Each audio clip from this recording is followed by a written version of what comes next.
વલસાડના Tithal બીચની protection wall પાસેથી ચરસનું વધુ એક પેકેટ મળી આવ્યું. પોલીસે કબજે કરી વધુ તપાસ હાથ ધરી. તારીખ 31 ઓગસ્ટ શનિવારના રાત્રે 11 કલાકની આજરોજ રવિવારના મળતી માહિતી મુજબ વલસાડના તિથલ બીચ પાસે પ્રોટેક્શન વોલના પથ્થરોમાંથી વધુ એક પેકેટ બિનવારસી અફઘાન ડ્રગ્સનું પેકેટ મળી આવ્યું હતું.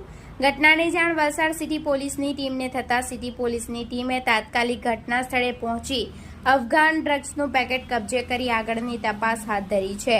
12 ઓગસ્ટના રોજ વલસાડ જિલ્લાના પારડી તાલુકાના ઉદવાડા દરિયા કિનાર પાસે આવેલ પ્રોટેક્શન વોલ પાસેથી પણ બિનવારસી 10 ચરસના પેકેટ મળી આવ્યા બાદ વલસાડ જિલ્લા પોલીસની ટીમે વલસાડ જિલ્લાના દરિયા કિનારે આવતા 6 પોલીસ મથક વિસ્તારમાં ચેકિંગ હાથ ધર્યું હતું. 13 ઓગસ્ટના રોજ વલસાડ તાલુકાના દાંતી ભાગલ દરિયા કિનારેથી વધુ 21 પેકેટ ચરસનો જથ્થો મળી આવ્યો હતો.